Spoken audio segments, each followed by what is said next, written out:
What's going on, you guys? Tyler, your wandering therapist here. It's election morning. Don't know what the outcome of the election is, but I hope that everybody is happy and staying positive and realizing that regardless of how the vote goes, we still have neighbors that we can love and people that we can care for, and that on an individual basis, most people are good. And that's what I wanted to talk a little bit with you today about, is not the election, but the idea that people are good. Often in my practice, I get couples who are coming in and they're struggling with whether or not they should get divorced, and they can't find any good in each other. And one of the symptoms of these marriages that are falling apart is that both couples get in a spiral of being able to only see the negative. And when we only see the negative, then we look for it and we find it and we continue to find it, and we actually end up then confirming it, and then we end up in a divorce and we end up miserable. And in reality, most marriages started because people saw really good things in each other. And in most situations, there might be some mistakes that have been made, but in most situations, those good things never really went away. Those good things just got overshadowed by the negative things, because when we're in pain, we find the negative to protect ourselves.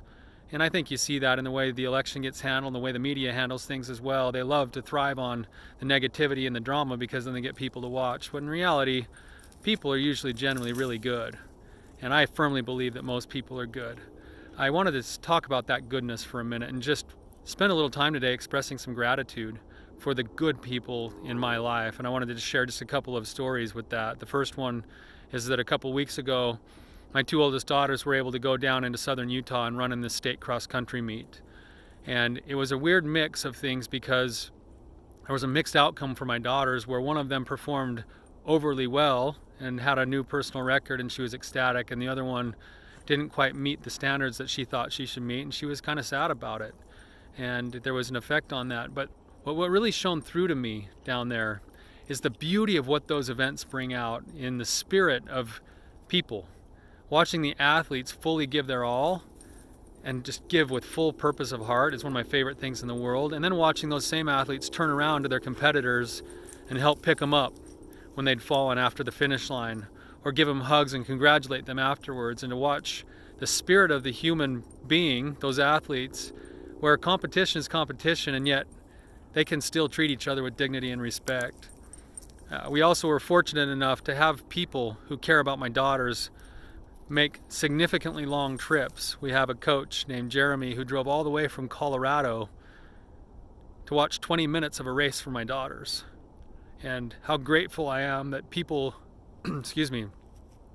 that people take an interest in my children to sacrifice 2 to 3 days worth of travel for a 20-minute race.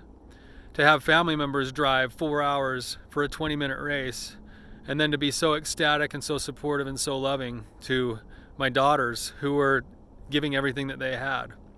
And people are good. People were kind.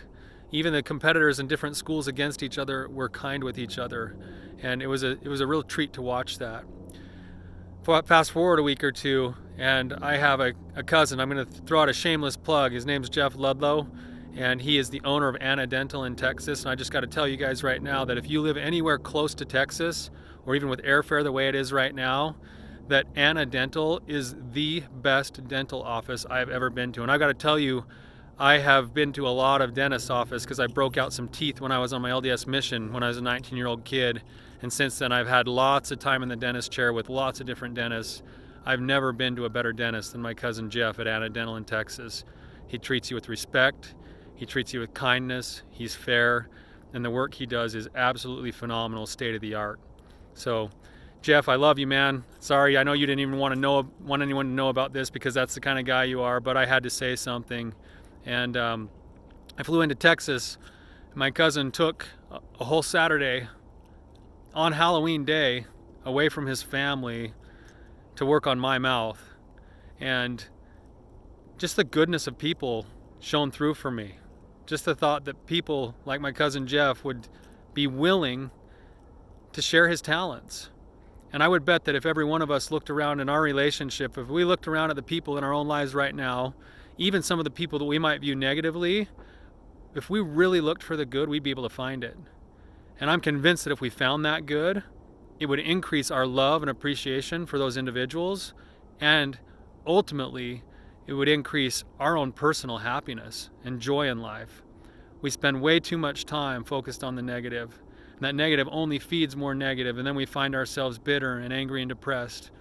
Or we can pause, we can look around, and we can shrink our lives down to individual relationships, and we can find that pretty much everyone we're surrounded by, at the core, is good. I firmly believe that people are good and that they're doing the best they can. And I also believe that we can all do better. And that's my challenge to each of you guys today. I'm going to take it myself, take an assessment of some of your relationships, look for the good, and if you want extra credit, go and express it with some gratitude to them. You guys have an awesome day. Thank you so much for being here with me. If you found this to be valuable for you, please hit the like and subscribe button. If you're facing particular struggles that you need help with or roadblocks that you're running into, please submit a question. I'd be happy to answer it for you.